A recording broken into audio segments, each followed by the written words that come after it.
Shah study centre में आपका स्वागत है। आज मैं बिहार मैट्रिक 2021 का साइंस का बहुत ही इम्पोर्टेंट लघु उत्तरीय बताने जा रहा हूँ, जो कि बहुत ज़्यादा ही इम्पोर्टेंट है। इसे आप ज़रूर देखिए और इस वीडियो को आप लास्ट तक देखिए। इतना तो श्योर है कि इससे लगभग आपको बहुत सारा क्वेश्चन फंसेगा। तो देखते हैं पहला क्वेश्चन क्या है। पहला क्वेश्चन मैंने लिया है प्रकाश के अपवर्तन के नियम से। ये ऊपर देख लीजिए, यहाँ पर क्या है, प्रकाश के अपवर्तन के नियम को लिखें। बहुत ही इंपॉर्टेंट क्वेश्चन है ये 2021 के एग्ज़ाम की दृष्टि से। तो हम थोड़ा अच्छी तरीके से समझते हैं प्रकाश के अपवर्तन के नियम। तो याद रखना है, प्रकाश के परावर्तन के नियम हो या प्रकाश के अपवर्तन के नियम, दोनों के नियम जो होते हैं वो दो ही होते हैं। प्रकाश के परावर्तन के भी दो नियम हैं और प्रकाश के अपवर्तन के भी दो नियम हैं। तो देखते हैं क्या है। प्रकाश के परावर्तन के दो नियम है। प्रकाश के परावर्तन के कितने नियम है? दो नियम है। पहला है, देखिए यहाँ पर क्या है, आपतित किरण कॉमा दिया है, अपवर्तित किरण और आपतन बिंदु से खींचा गया लंब तीनों एक ही तल में होता है। तीनों किस में होता है? एक ही तल में होता है। आगे दूसरा इसका नियम है, आपतन कोण की ज्या और अपवर्तन कोण की ज्या, आपतन कोण की ज्या यानी साइन आई, आपतन कोण की ज्या का मतलब हो गया साइन आई और अपवर्तन कोण की ज्या का मतलब हो गया साइन आर। ध्यान देना है, साइन आई और साइन आर की निष्पत्ति हमेशा अचर होती है। निष्पत्ति क्या होती है? हमेशा अचर होती है। तो यहाँ पर देखिए क्या बोल रहा है, इसी को ही हम अपवर्तनांक भी कहते हैं। याद रखना है, प्रकाश के अपवर्तन के दूसरा जो नियम है, प्रकाश के अपवर्तन के जो दूसरा नियम है जिसको हम अपवर्तन भी कहते हैं, अपवर्तनांक किसे कहते हैं? तो अपवर्तनांक किसे कहते हैं तो ये याद रखना है, आपतन कोण की ज्या यानी साइन आई और अपवर्तन कोण की ज्या यानी साइन आर, दोनों का जो होता है अनुपात होता है जो कि अचर होता है। अब यहाँ पर अपवर्तनांक, अपवर्तन के दूसरे नियम के स्नेल को नियम भी कहते हैं। अपवर्तन के दूसरे नियम को स्नेल का नियम भी कहते हैं। ये बहुत ही इंपॉर्टेंट क्वेश्चन है, 2000 मैट्रिक के एग्जाम की दृष्टि से पूछ सकता है। इसमें 3 क्वेश्चन छिपा हुआ है। इसमें ये छिपा हुआ है, प्रकाश के अपवर्तन के कितने नियम हैं? तो प्रकाश के अपवर्तन के 2 नियम हैं। दूसरा क्वेश्चन ये छिपा हुआ है इसमें, प्रकाश के अपवर्तन के 2 नियम को लिखें। तो प्रकाश के अपवर्तन के 2 नियम, इस जगह पे देखिए मैंने डैश लगाया, 1 और 2 दो नियम लिखी हुई है। इसमें तीसरा क्वेश्चन ये है कि स्नेल के नियम को लिखें। तो प्रकाश के अपवर्तन के जो दूसरा नियम जिसे मैं अंडरलाइन कर रहा हूँ, ये स्नेल के नियम भी कहलाते हैं। और स्नेल के नियम में याद रखना है, स्नेल यानी प्रकाश के अपवर्तन के नियम को स्नेल का नियम कहते हैं। यानी इस म्यू, इसको यानी यू टैप का जो इसको बोलते हैं म्यू, म्यू बराबर होता है साइन आई बटा साइन आर। ये भी बहुत ही इंपॉर्टेंट क्वेश्चन है। आप 2021 के एग्ज़ाम में लिख लीजिए ये क्वेश्चन 100% इस टाइप में, एक कुछ न कुछ, चाहे ऑब्जेक्टिव हो या लघु में 100% पूछेगा। म्यू बराबर साइन आई, मेरा स्क्रीन जो है मोबाइल का थोड़ा ख़राब है, आप समझ जाइए, साइन आई, साइन आई बटा साइन आर, साइन आई बटा साइन आर, ये होता है। ये भी बहुत ही ऑब्जेक्टिव की दृष्टि से बहुत ही इंपॉर्टेंट है, ध्यान में रखना। इसका ट्रिक है साइन आई बटा साइन आर। देखिए इसको बोलते हैं म्यू, ये जो गोल किया इसको बोलते हैं म्यू। म्यू बराबर साइन आई बटा साइन आर, और जहाँ म्यू बराबर जो होता है, म्यू जो होता है मध्यम की विशेष अपवर्तनांक है। तो अगर कोई कुछ बोल दे अपवर्तनांक किसे कहते हैं, तो अपवर्तनांक जो होता है प्रकाश के अपवर्तन के दूसरा नियम होता है। ठीक है, इसको ध्यान से पढ़ लेना। नेक्स्ट आते हैं, सेकंड क्वेश्चन देखते हैं क्या है। सेकंड क्वेश्चन बोल रहा है फ्लेमिंग के वाम हस्त नियम को लिखें। बहुत ही इंपॉर्टेंट क्वेश्चन है। फ्लेमिंग के वाम हस्त का नियम हो गया, फ्लेमिंग के वाम हस्त का मतलब हो गया फ्लेमिंग के बाएं हस्त नियम। तो हम बढ़िया से बताते हैं आपको। ये देखिए फ्लेमिंग का हम बायां हाथ बना रहा हूँ, फ्लेमिंग के ये बाएं हस्त नियम है। यहाँ देखिए फ्लेमिंग के बाएं हस्त को नियम को मैं बना रहा हूँ, ये बाएं हस्त नियम है। तो आपको बढ़िया से देखना है। तो ये जो है, ये इसको बोलते हैं हम अंगूठा, इसको बोलते हैं अंगूठा, इसको बोलते हैं हम तर्जनी, इसको बोलते हैं हम मध्यमा, इसको बोलते हैं मध्यमा। तो फ्लेमिंग के वाम हस्त नियम में ये ध्यान रखना है, इस लाइन को, इसको बोलते हैं तर्जनी, इसको बोलते हैं तर्जनी, इसको बोलते हैं मध्यमा, और ये है बमोठा। तो यहाँ पर मैं पढ़ देता हूँ क्या बोल रहा है फ्लेमिंग के वाम हस्त नियम में। तो फ्लेमिंग के बाएं हस्त नियम में बोल रहा है, देखिए ध्यान से, बहुत ही इंपॉर्टेंट क्वेश्चन है। यहाँ से देखिए क्या है, बाएं हथेली की तर्जनी, मध्यमा और अंगूठे को परस्पर लंबवत रखते हुए फैलाया जाए और तर्जनी को चुंबकीय क्षेत्र की तरफ तथा मध्यमा को धारा की दिशा की ओर रखा जाए तो धारावाही तार पर लगने वाले बल की दिशा अंगूठे की तरफ होगी। अगेन मैं रिपीट कर रहा हूँ, बहुत इंपॉर्टेंट है ये। फ्लेमिंग के वाम हस्त नियम, फ्लेमिंग के बाएं हस्त नियम, 100% जितने भी क्वेश्चन है इसमें सब इंपॉर्टेंट है। इसको आप बार बार सुनिएगा, क्योंकि मैट्रिक 2021 का जो एग्ज़ाम है वो साइंस का पहला एग्ज़ाम जो स्टार्ट होने वाला वो साइंस से ही है, इसलिए आप इसे बार बार देखना है और अपने दोस्तों को इस वीडियो को जरूर शेयर कीजिएगा। बहुत ही हेल्पफुल वीडियो है ये। देखते हैं फ्लेमिंग के वाम हस्त यानी फ्लेमिंग के बाएं हस्त नियम में। तो हाँ, एक बार फिर से मैं रिपीट कर देता हूँ, पढ़ देता हूँ। फ्लेमिंग के बाएं हस्त नियम में क्या होता है, बाईं हथेली की तर्जनी मध्यमा, मध्यमा मतलब बीच की उंगली, तर्जनी मतलब बमुठा और मध्य के बीच वाली जो उंगली होती है को परस्पर लंबवत रखते हुए फैलाया जाए तो तर्जनी को चुंबकीय क्षेत्र की दिशा और मध्यमा को धारा की दिशा में रखा जाए तो धारा तार धारावाही तार पर लगने वाली बल की दिशा अंगूठे की तरफ होती है। तो ये धारावाही तार की जो दिशा होती है ये अंगूठे की तरफ होती है। ये जो देख लीजिए ये है फ्लेमिंग के बाएं हस्त का नियम बता दिए। ये देखिए यहाँ पर ये जो है अंगूठा है, ये अंगूठा जो है किसको इंडिकेट कर रहा है, बल की दिशा। ये अंगूठा जो है बल की दिशा को इंडिकेट कर रहा है। ये तर्जनी है, तर्जनी जो चुंबकीय क्षेत्र को इंडिकेट कर रहा है। और ये मध्यमा जो है ये मध्यमा धारा की दिशा को इंडिकेट कर रहा है, समझ जाना। ठीक है, नेक्स्ट क्वेश्चन आते हैं। नाभिकीय विखंडन क्या है। नाभिकीय विखंडन, ये जितने भी क्वेश्चन है सब इंपॉर्टेंट है। नाभिकीय विखंडन और नाभिकीय संलयन आपको हम एक भरवली समझाना चाह रहा हूँ। नाभिकीय विखंडन, जब एक भारी तत्व किसी चुंबकीय नाभिकी के निम्न ऊर्जा के न्यूट्रॉन कि प्रवेश करता है तो वो दो भागों में टूट जाता है। वो कितने भागों में टूट जाता है, दो भागों में टूट जाता है।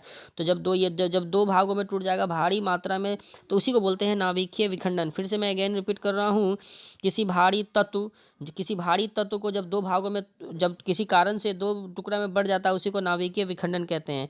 ये ट्रिक है याद करने का।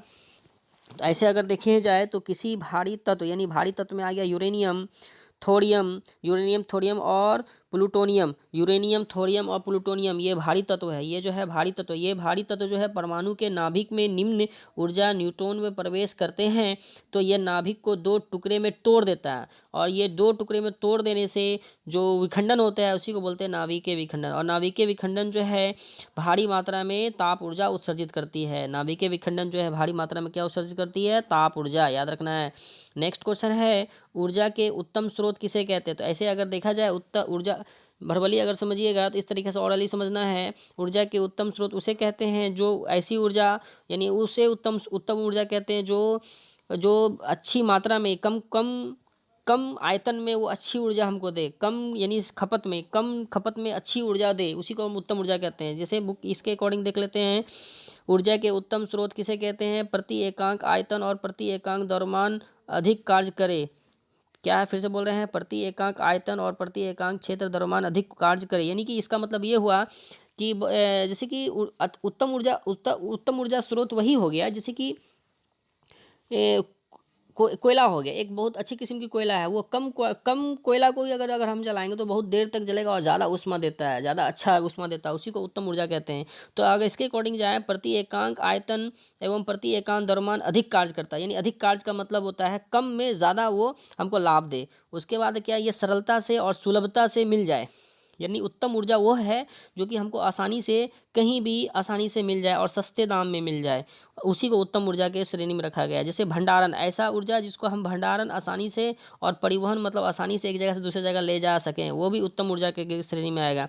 उत्तम ऊर्जा जो है उसे वो कहते हैं कि वो सस्ता भी होता है, सस्ता भी हो, चीप एंड बेस्ट जिसको बोलते हैं, सस्ता भी हो और अच्छा हो, उसी को हम उत्तम ऊर्जा कहते हैं। उत्तम ऊर्जा यानी आदर्श ईंधन, जिस तरीके से एक तरह से जाए आदर्श ईंधन, यानी जो अच्छा से मिल जाए, कम कम पैसे में अच्छा क्वालिटी दे, कम पैसे में अच्छा क्वालिटी दे, वही हो गया उत्तम ऊर्जा। अगर हम बहुत पैसा लगा दें क्वालिटी अगर बढ़िया ना दे तो उत्तम ऊर्जा की गिनती में वो नहीं आएगा।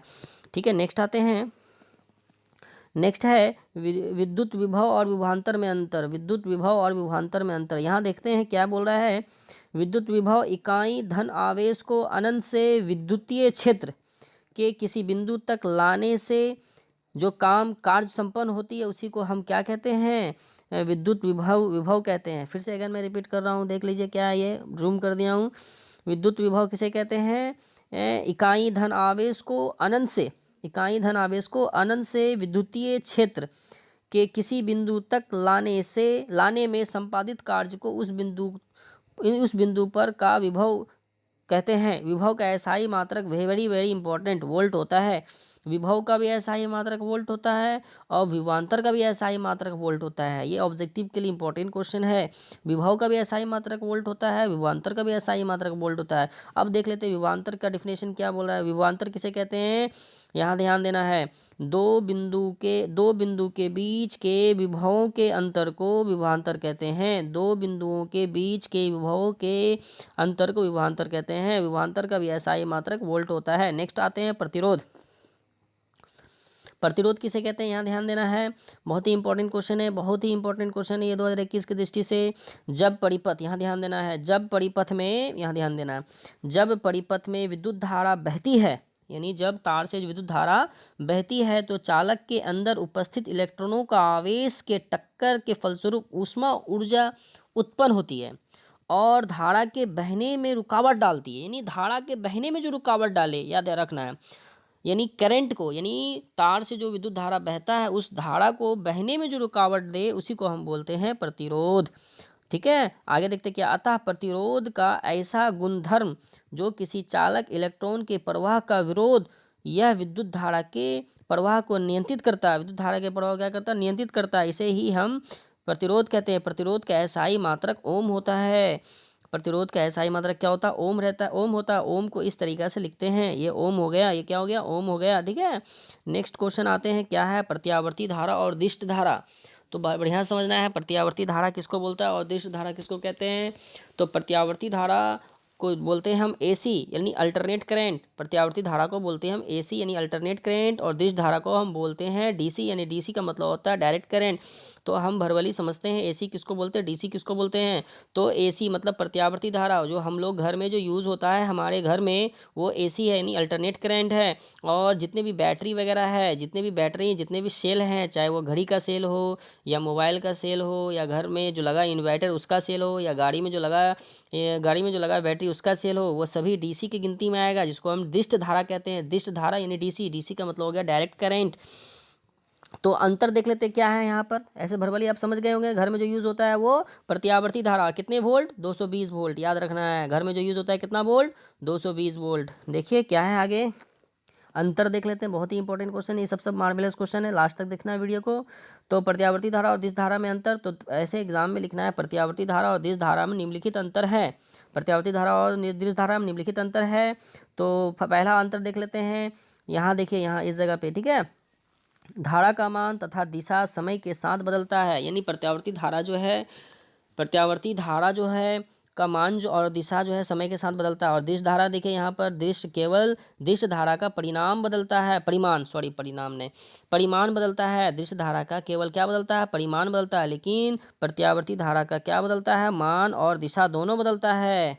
आगे देखते हैं दूसरा अंतर बोल रहा है क्या, इसे आसानी से उत्पन्न, यहाँ देखिए 2 नंबर, इसे आसानी से उत्पन्न किया जा सकता है। दिश धारा का अंतर दूसरा देख लिए, इसे उत्पन्न करने में कठिनाई होती है। इसे उत्पन्न करने में क्या होती है, कठिनाई होती है। तीसरा आंसर देखिए, इसे सफलतापूर्वक डीसी में बदला जा सकता है। इसे सफलतापूर्वक डीसी में बदला जा सकता है और इसे जो है एसी में बदलने में बहुत कठिनाइयाँ होती है। तीसरा अंतर। चौथा अंतर देख लीजिए, इस जगह पे चौथा अंतर बोल रहा है यहाँ पर, यह डीसी की अपेक्षा अधिक घातक होती है। डीसी यानी दृश्य धारा के बनिस्पत बहुत ज़्यादा ये खतरनाक होता है। जैसे घरों में जो यूज़ होते हैं, जो बिजली देखिएगा बाहर में 11,000 ट्रांसफार्मर वगैरह, उसमें अगर करंट लगने के बाद लोग बचते बहुत कम है। लेकिन डीसी जैसे दृष्ट धारा यानी बैटरी वगैरह जैसे ले लिए, उससे करंट मारेगा, हल्का फुल्का झटका मारेगा, उससे उतना घातक नहीं होता है। यह एसी की अपेक्षा कम घातक होता है। यहाँ देखिए, यह एसी की अपेक्षा क्या होती है, कम घातक होती है। नेक्स्ट आते हैं 5 नंबर देखते हैं, यह चालक के ऊपरी सतह पर प्रवाह करती है। चालक के ऊपरी सतह में प्रवाहित होती है यानी बहती है, और ये चालक के भीतरी सतह में प्रवाहित होती है। ये था दृश्य धारा और प्रत्यावर्ती धारा में अंतर, रट लेना है। इसमें पूछता है VVI, बहुत इंपॉर्टेंट क्वेश्चन है भैया, ठीक है। इसमें अगर अंतर नहीं पूछेगा तो पूछ सकता है कि प्रत्यावर्ती धारा किसे कहते हैं, तो भी यही इसी टाइप का आंसर लिखना। और दृश्य धारा भी पूछे तो इसी को बना करके लिख देना, ठीक है। नेक्स्ट देखते हैं क्वेश्चन नंबर, नेक्स्ट ये है, देख लीजिए यहाँ पर है क्वेश्चन बोल रहा है विद्युत चुंबक और अस्थायी चुंबक में क्या अंतर है। तो विद्युत चुंबक और अस्थायी चुंबक में क्या अंतर है, तो सबसे पहले ये जानते हैं विद्युत चुंबक और अस्थायी चुंबक बनता कैसे है। तो विद्युत चुंबक जनरली जो बनता है वो नर्म लोहा से बनता है, ध्यान रखना। विद्युत चुंबक जो बनता है जनरली किस लोहा से बनता है? नर्म लोहा से बनता है। और अस्थायी चुंबक जो जनरली बनता है वो कार्बन स्टील से बनता है, कार्बन स्टील के छड़ से बनता है, ठीक है। तो हम पढ़ते हैं अभी जो हम डिफिनेशन बता रहे हैं या इसके जो बता रहे हैं अभी विद्युत चुंबक का बता रहे हैं। विद्युत चुंबक के बारे में पढ़ते हैं। क्या है विद्युत चुंबक में? बोल क्या रहा है? नरम लोहा, यहाँ ध्यान दीजिएगा। नरम लोहे के क्रोध पर धारावाही कुंडली लपेट कर धारा प्रभावित की जाए तो यह विद्युत चुंबकीय बन जाता है। क्या बन जाता है? ये विद्युत चुंबक क्या होता है? बन जाता है। आगे देखते हैं। इसका चुंबक तो तभी तक रहता है, इसका चुंबक तब तक रहता है जब तक कुंडल में विद्युत धारा प्रभावित होती है। इसका मतलब ये अस्थायी है, अस्थायी, परमानेंट नहीं है ये।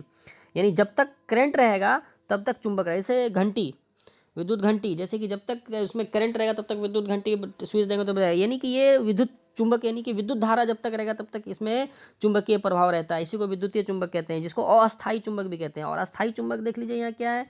अस्थायी चुंबक में बोल रहा है सेकंड पैराग्राफ में, ये कार्बन स्टील का बनाता है, ठीक है। अस्थायी चुंबक के छड़ को धारावाही कुंडली से के गर्म में रख, एक मिनट फिर से रिपीट कर रहा हूँ। कार्बन स्टील के छड़ को धारावाही कुंडली के गर्भ में रख दिया जाए, गर्भ में रख दिया जाए। कुछ देर बाद यह चुंबक बन जाता है। कुछ देर बाद क्या बन जाता है? ये चुंबक बन जाता है।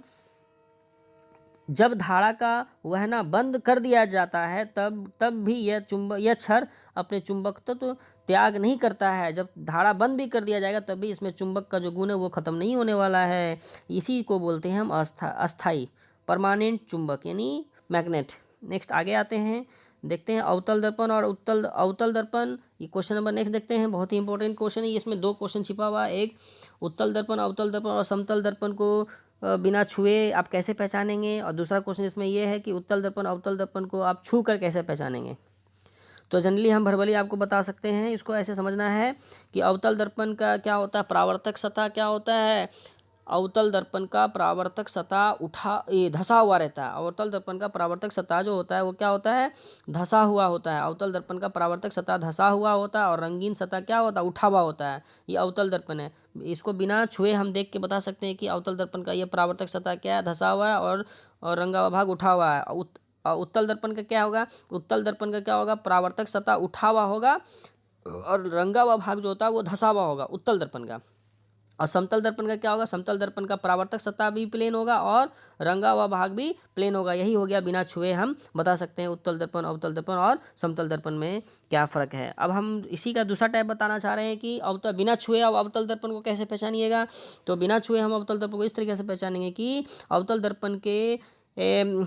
दर्पण के सामने अगर किसी वस्तु को रखेंगे तो उसका प्रतिबिंब कैसा बनेगा? बड़ा बनेगा। जैसे हम अवतल दर्पण है, अवतल दर्पण के सामने हम अपना अगर अंगुली रखेंगे तो अंगुली हमारा जो है वो बड़ा दिखेगा।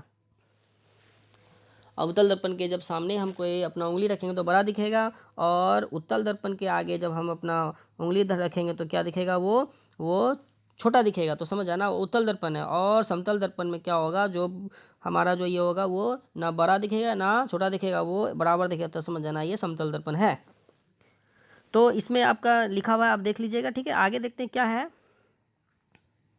नेक्स्ट है प्रकाश के परावर्तन के नियम, वीवीआई क्वेश्चन। ये भी बहुत इंपॉर्टेंट क्वेश्चन है, बहुत ही मोस्ट इंपॉर्टेंट क्वेश्चन। इसमें भी इससे पहले भी हम स्टार्ट में बताए थे प्रकाश के अपवर्तन के कितने नियम, वो भी इसमें भी 2 नियम, प्रकाश के परावर्तन के भी 2 नियम। ये दोनों क्वेश्चन बहुत ही इंपॉर्टेंट 2021 की दृष्टि से। यानी ये जो हम वीडियो बना रहे हैं, ये वीडियो जो है 2021 के एग्जाम की दृष्टि से बहुत ही इंपॉर्टेंट है, ठीक है। देखते हैं क्या बोल रहा है प्रकाश के परावर्तन के नियम। प्रकाश के परावर्तन के भी 2 नियम है। पहला नियम, आपतित किरण, परावर्तित किरण और अभिलंब से खींचा गया अभिलंब तीनों एक ही तल में होता है, ठीक है। दूसरा नियम क्या है? आपतन कोण परावर्तन कोण के क्या होते हैं? बराबर होते हैं, ठीक है। ये समझ जाना, ठीक है। आगे देखना, प्रकाश के प्रकीर्णन किसे कहते हैं? ये क्वेश्चन देख लिए, प्रकाश के प्रकीर्णन किसे कहते हैं? तो प्रकाश के प्रकीर्णन उसे कहते हैं, यहाँ देखिए, जब किसी कण पर पड़कर प्रकाश के एक अंश, जब किसी कण पे प्रकाश का एक अंश पड़ने के बाद वो विभिन्न दिशाओं में छितरने को प्रकाश का प्रकीर्णन कहते हैं। प्रकाश का प्रकीर्णन यानी अगर प्रकाश का एक किरण अगर किसी भी अगर पिंड या किसी में पड़ने के बाद वो अगर छितर जाए तो समझ जाना वो प्रकाश का क्या है? प्रकीर्णन है। तो उदाहरण में देख लीजिए, प्रकाश के प्रकीर्णन के कारण आकाश का रंग नीला होता है। ऑब्जेक्टिव के लिए बहुत इंपॉर्टेंट क्वेश्चन है। पूछता है आकाश का रंग नीला क्यों होता है? आकाश का रंग नीला क्यों होता है? तो आकाश का रंग नीला इसलिए होता है प्रकाश के प्रकीर्णन के कारण, क्योंकि प्रकाश प्रकीर्णन का मतलब होता है किसी कण पे पड़ने के बाद प्रकाश क्या होता है, फैल जाता है। किसी कण पे प्रकाश पड़ने पर क्या होता है, फैल जाता है। इसी को बोलते हैं प्रकाश के प्रकीर्णन। और आकाश जो नीला होता है प्रकाश के प्रकीर्णन के कारण होता है। आगे देखते हैं क्या है, ये क्वेश्चन देख लीजिए क्या है, नवीकरणीय और अनवीकरणीय। नवीकरणीय और अनवीकरणीय, तो जानते हैं नवीकरणीय संसाधन किसको बोलते हैं। तो हम भरभली ऐसे समझाना चाहते हैं, नवीकरणीय ऊर्जा स्रोत उसे कहते हैं जो यूज़ करने के बाद फिर पुनः अपने आप को रिकवरी कर ले, यानी पुनः वो आए, यानी पुनः रिसाइकलिंग हो, उसी को बोलते हैं नवीकरणीय संसाधन। जैसे एग्जाम्पल में लिख लीजिए, जैसे कि सौर ऊर्जा। सौर ऊर्जा जो है ये नवीकरणीय संसाधन, क्योंकि सूरज जब तक रहेगा तब तक हमें प्रकाश और ऊर्जा मिलते रहेगा। और नवीकरणीय संसाधन किसे कहते हैं, वैसी ऊर्जा स्रोत जिसका यूज़ करने के बाद पुनः हम प्राप्त नहीं कर सकते हैं उसे ही, यानी यूज़ करने के बाद वो समाप्त हो जाता है, पुनः उसे प्राप्त नहीं कर सकते हैं, उसे और नवीकरणीय संसाधन या और नवीकरणीय ऊर्जा स्रोत कहते हैं। जैसे पेट्रोल, डीजल, कोयला, ये सब और नवीकरणीय संसाधन है, समझ गए। नेक्स्ट आते हैं, जीवाश्म किसे कहते हैं। जीवाश्म ईंधन किसे कहते हैं, जीवाश्म ईंधन यानी लकड़ी और कोयले दोनों जीवाश्म ईंधन है। लकड़ी और कोयला दोनों क्या, जीवाश्म ईंधन। लकड़ी को जलाने पर ऊष्मा प्रदान होता है, इसी प्रकार कोयले को जलाने पर भी ऊष्मा प्रदान होता है। ये दोनों ईंधन लकड़ी और कोयले जीवाश्म ईंधन के श्रेणी में आते हैं। अच्छा, हम समझाते हैं बढ़िया से, देखिए जीवाश्म ईंधन किसे कहते हैं। तो जीवाश्म ईंधन उसे कहते हैं जो लाखों वर्ष पहले भूपट्टे पर भूकंप आने के कारण, भूचाल आने के कारण पेड़ पौधे जीव जंतु जब पृथ्वी के अंदर दब गए थे, पृथ्वी के अंदर दब जाने के कारण ऑक्सीजन की अनुपस्थिति में जो एक नया विकार उत्पन्न हुआ है, जैसे कि पेड़ पौधे से बन गया कोयला और जीव जंतु से बन गया पेट्रोलियम। तो ये जो जीव जंतु से जो पेट्रोलियम बना, ये जमीन के अंदर से प्राप्त हो, ये हो गया जीवाश्म ईंधन। कोयला भी जीवाश्म ईंधन। जीवाश्म ईंधन का सबसे अच्छा उदाहरण हो गया कोयला और पेट्रोलियम। आगे देखते हैं क्या है, क्वेश्चन है विद्युत विभव किसे कहते हैं। विद्युत विभव किसे कहते हैं, यहाँ देखिए नीचे हम बता रहे हैं यहाँ। तो किसी विद्युतीय क्षेत्र के किसी बिंदु P तक अनंत से इकाई धन आवेश को उस बिंदु तक लाने में बाह्य इकाई धन आवेश को उस बिंदु तक लाने में बाह्यकर्ता द्वारा किया गया कार्य उस बिंदु का विभव कहलाता है। विभव का एसआई पद्धति में इकाई जूल, यानी इकाई जूल बाय कुलम, जूल बटा कुलम होता है, जिसे वोल्ट कहा जाता है। यानी ध्यान देना है यहाँ पर, ये देखिए वोल्ट पूछ देगा कि वोल्ट बराबर क्या होता है, तो याद रखना है वोल्ट बराबर जो होता है वो जूल बटा कुलम होता है। जूल बटा क्या होता है, कुलम होता है। ध्यान देना है, यहाँ पर लिख देते हैं जूल बटा कुलम, जूल बटा कुलम होता है, ठीक है। और भी क्वेश्चन और भी मिलते रहेगा, ठीक है।